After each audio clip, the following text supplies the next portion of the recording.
Welcome to Dancin Moon Songcast. I'm Scott Simpson, casting from Dancin Moon Studio in Spearfish Canyon on the north end of the Black Hills of South Dakota, right on the banks of the Spearfish Creek. If you'd like to follow along, you can download a free PDF from my lyric book from scottsimpsonmusic.com/lyrics, and of course you can find links to all my music there as well. So let's get casting and find out what song we're going to talk about this time.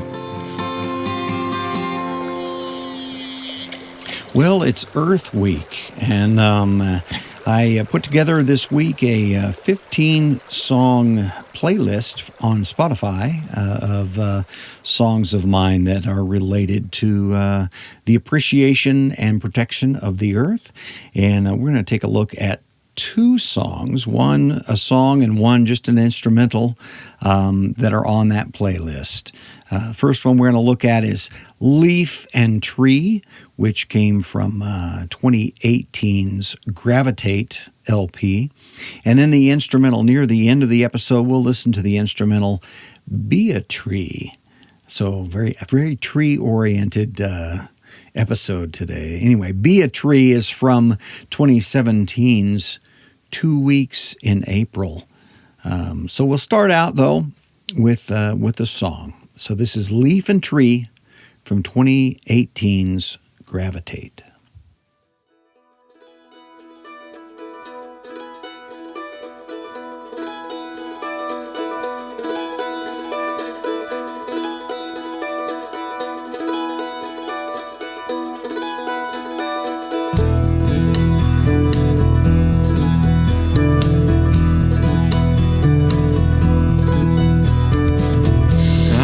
Not the first to see the beauty of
centuries to say goodbye with such strange ease. Oh, can it be? Can it be?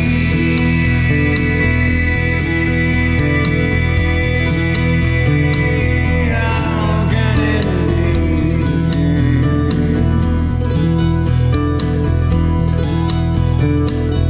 Don't let it be. Don't let it be.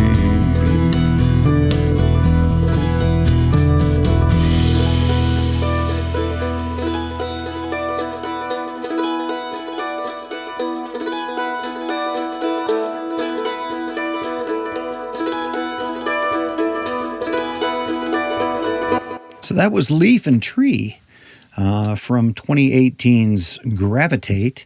Interesting story behind Leaf and Tree. I was working on the Gravitate album through most of 2018, and it was turning out to be kind of an album that certainly had a political edge to it, but also very much an environmental and aware, politically aware sort of edge to it as well. And so as I was working on the album, I really was kind of one song short. And so I pulled out a really old notebook that I had a bunch of lyrics that had been written, most of them late 80s, early 90s, very early 90s. And so I was looking through to find something that might lyrically fit along with what the rest of the album was doing. And so as I was looking, I came across this song. And it to my best knowledge, it was probably written in 90 or 91. That would be around the time when I probably wrote it. And fortunately enough, even though I never recorded it at the time, I guess I played through it enough at the time that I remembered the basic melody. And so then I was able to go from there and create an arrangement. And then because of the nature of the ideas in the song, it really felt like it had that late 60s, early 70s kind of vibe, social awareness and a little bit of hippie culture, and so that's kind of what I went for with the style of the song. And so we'll talk a little bit. We'll take a look at the lyrics and then talk just a little bit about the styling of the song and what went into that. And then, as I said earlier, we'll wrap up the episode by listening to another brief song that's an instrumental that probably comes out of a similar creative spot in me. So, Leaf and Tree. I was not the first to see the beauty of a leaf and tree. Don't let me be the last. 10,000 centuries to say goodbye with such strange ease. Oh, can it be? So, verse 1 deals in a fairly straightforward way, a recognition of where we're at in the long line, with this current blip in the long history of humanity, and people have been creating art and writing songs and composing music and everything else around the beauty of trees and the natural environment for centuries, going back even pre-writing to oral tradition about the beauty around us. And so here I am acknowledging the beauty of a leaf, the beauty of a tree, and recognizing I'm not the first one. but don't let me be the last, because that is the place that sometimes it's hard to realize the kind of impact now with 7 billion plus of us on this planet, the kind of impact that we're capable of having. It's ironic, I think, right now during these social distancing days. Globally, the driving of automobiles has gone down so much. For one, oil's become incredibly cheap, less than $0 a barrel, last I heard. But more importantly, the air has been cleaner. And places that have not seen a clean blue sky in years are seeing a clear blue sky. What a nice reminder that that we not only do we have the capacity to do great damage very easily, we have the capacity to undo that damage if we do it right now. To say goodbye with such strange ease. I think we've gotten to a place where some people don't spend any time in the natural environment. They may feel the loss of that, but they can't really name it. But because they don't spend time there, it's not that big a leap to just say goodbye to so many natural species that pass away. Huge portions of rainforests that are destroyed. We just let them go. It shouldn't be that easy. It's only easy because we've allowed ourselves to become disconnected. So we get into the chorus. Will my children know the place where they come from? That their feet were made for grass? Can we throw away this place that is our home, like home was something from the past? So at the time when I wrote this, I had young daughters. I have adult daughters now. But the concern, and I do have a grandchild on the way, the concern is, will children grow up with their feet in the grass the way I did? And what happens if a child grows up only in a man-made environment, with no engagement, with no interaction with the natural world? We can't let that happen. And I know it's hard in some places. We have to work very intentionally to make it happen so that our children, our students, young people, any people get out into the environment. But if we don't do it, then we won't have the will as a society to do what's necessary to take care of the planet. Next verse. She-wolf runs to save her den. Her pups will always have a friend. She'll fight until the end.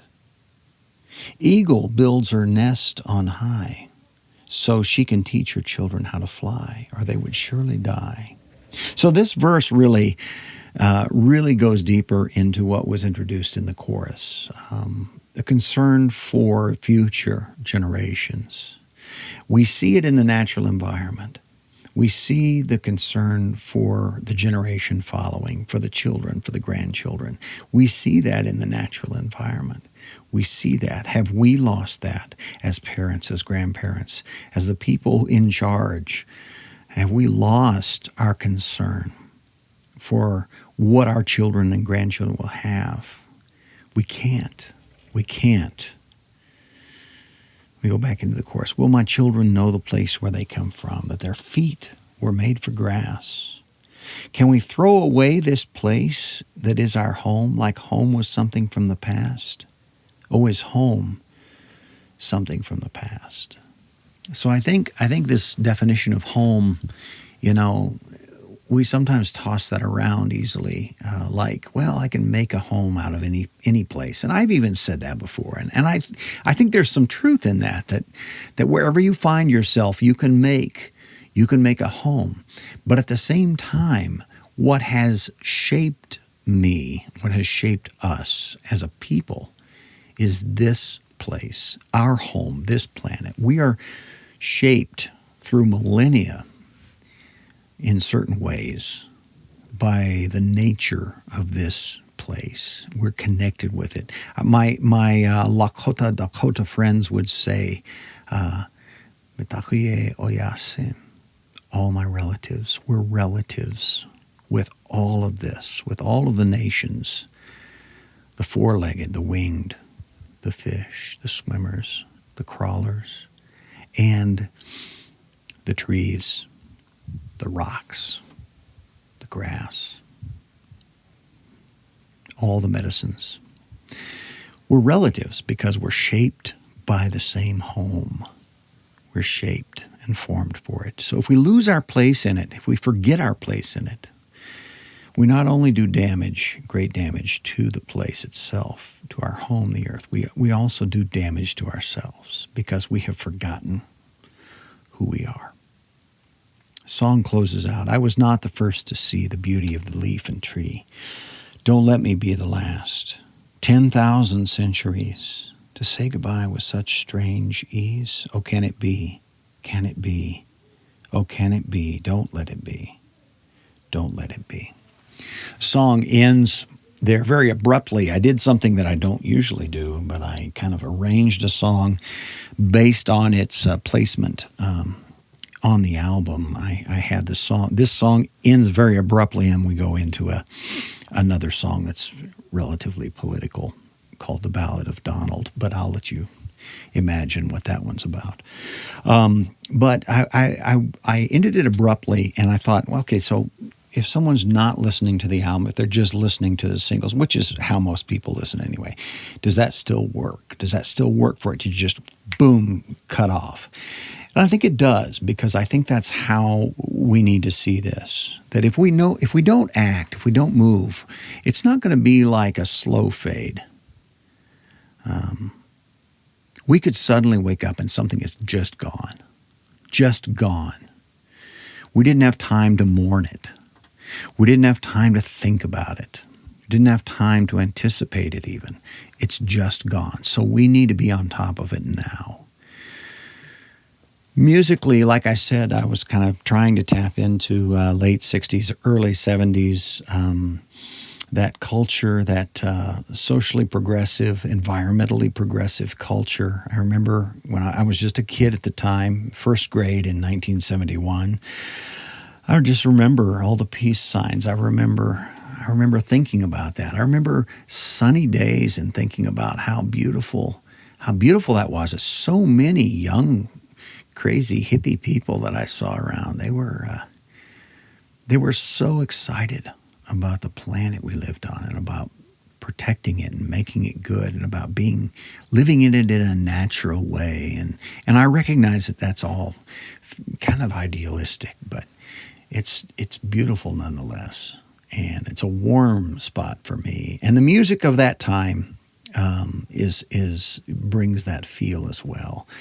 In the instrumental section in the middle, I tried to go a little bit, just a little psychedelic there. So it was a fun song, and it took me back to my own personal experiences in the late 60s, early 70s, and my little interpretation of that time frame.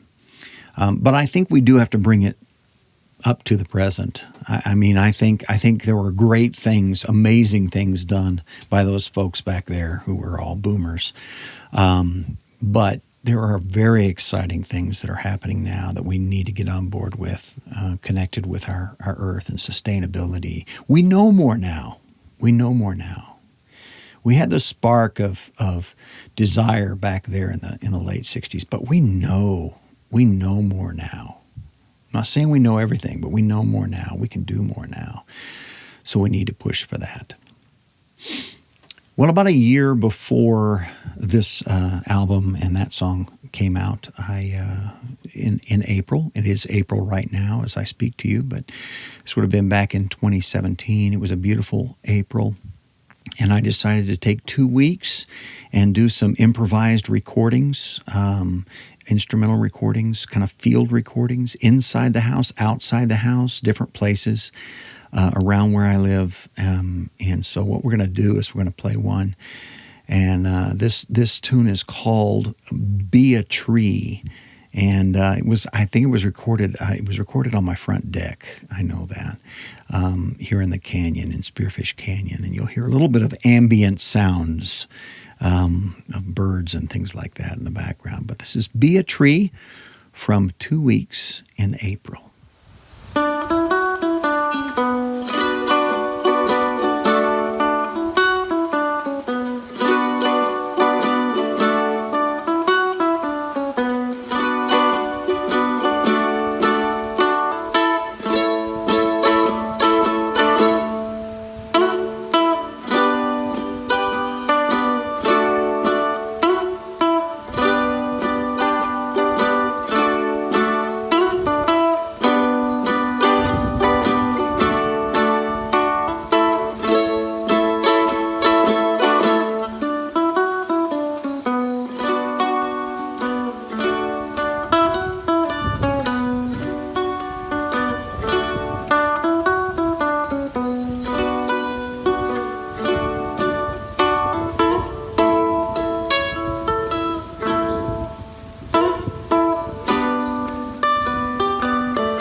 So in that field recording of sorts called "Be a Tree," you can hear in the background a little bit of the Spearfish Creek.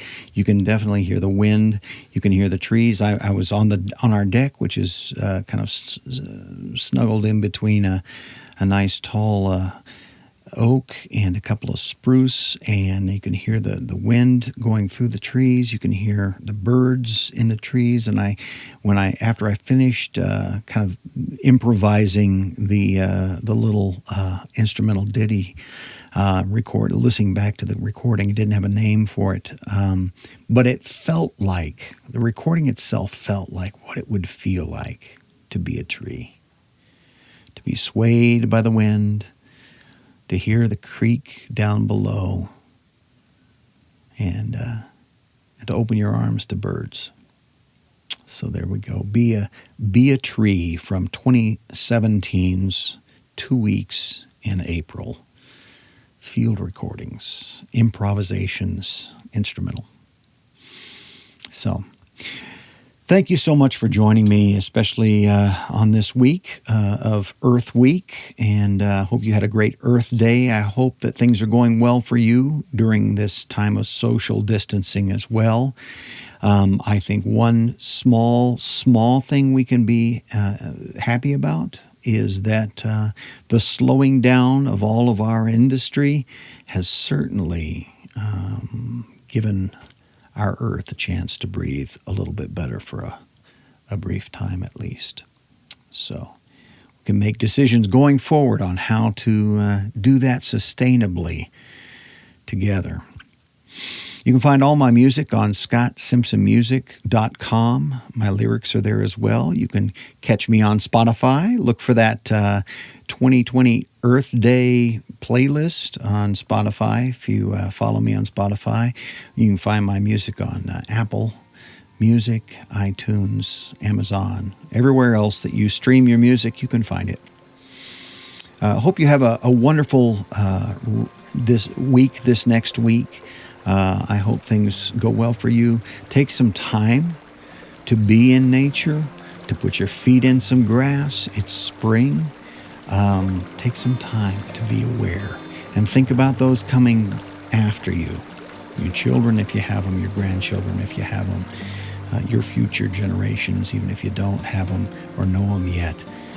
Think about what they're going to have. Think about what we're leaving for them. We want to leave them something at least as wonderful as we had. So, take care and be well.